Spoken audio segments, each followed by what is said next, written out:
Jasmin, and I'm going to do my presentation on single-sex schools would benefit students.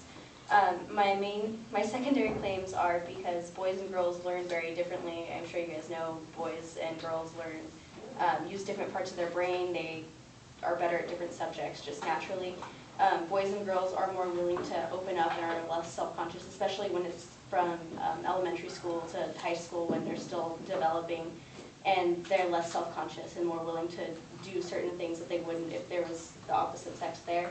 And my last claim is that single-sex schools could be less of a distraction because a lot of times boys and girls are often distracted by each other for various reasons. And for my first point, boys and girls learn very differently. They use different parts of their brain, and this quote that I'm going to use is from Peg Tyre. She's a former senior writer at Newsweek, and she won a Clarion Award and a National Headline Award and a National Education Writers Association Award for her story, The Boy Crisis. And she said that although boy and girl babies hit most of their developmental milestones at about the same time, girls tend to be more verbal. As toddlers, females seem to learn to speak earlier and learn words faster than their male counterparts. There's great variability between boys and girls, of course, but in general, once girls gain the advantage, they keep it for a critical period before things even out around age 11. At 18 months, boys' vocabularies range from 0 to 220 words, girls from 2 to 318 words.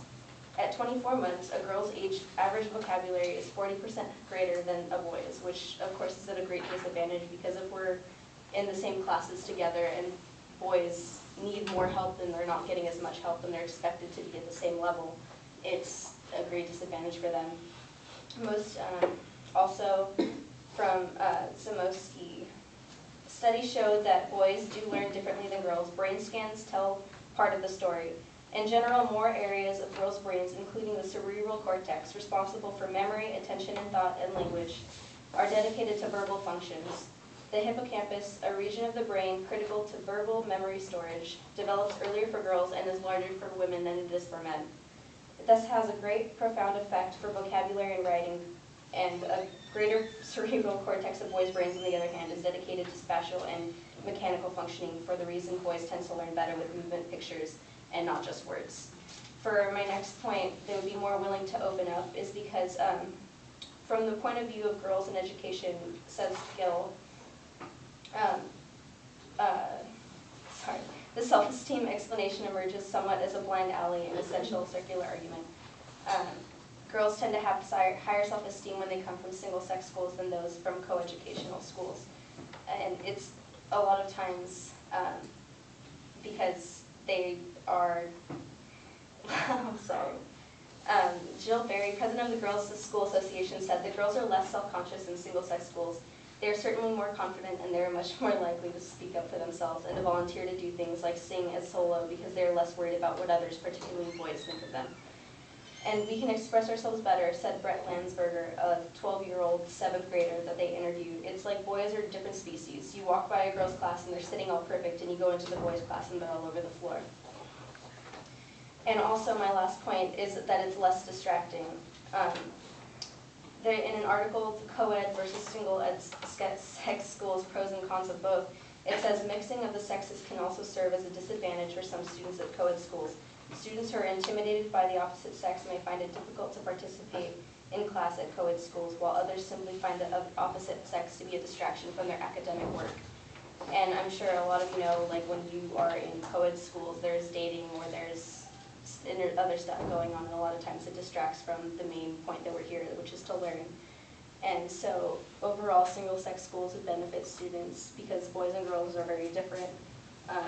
Boys and girls are more willing to open up when they're around by themselves, and single-sex schools could be less of a distraction to boys and to girls.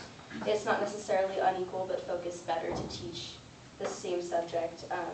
And single-sex schools would benefit students to be more successful by being structured to their own learning styles and to make them less self-conscious and more self-confident and less distracted.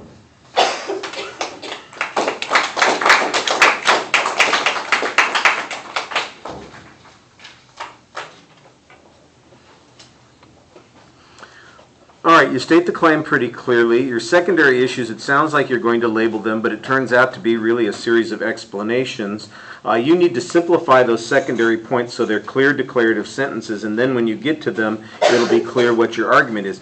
As you get to them during the body of the speech, you're a little bit better at that because you get to follow up with the explanation about what's going on there. The supporting information, you start off with some good authority that you're citing, and you've got some data about vocabulary statistics-wise. It's a little strange, though, because there's one point where you're making an argument about the kids' vocabulary at the school age, but I'm not sure that the ages that you cited, any of the differences in vocabulary, would qualify as school age. So I'm not sure that it follows through to the point that you have described. On the second point, it actually sounds like you're offering a criticism of the argument that you're making right at the beginning. I was a little confused with that, and it really came across like you were reading something that you had written but didn't really understand. Now, later in the argument, I think there's a clear explanation of it. I'm not sure why that occurred, but it does undermine your credibility a little bit there. On both the second and the third point, I think you need some additional data, and one thing that's especially missing is some comparative data between the performance of boys and girls who are going to mixed-sex schools and those who are going to single-sex schools. All you've got is hypotheticals about what the problems might be, about the way the kids act, and potential risks that kids face because they're in multiple-sex schools. But what you don't show us, for instance, is that they achieve at higher levels at single-sex schools, that their scores are better, that they, in fact, are more successful. And that seems like it would be something that wouldn't be hard to do with the number of schools that are in fact single-sex schools. All right, thank you.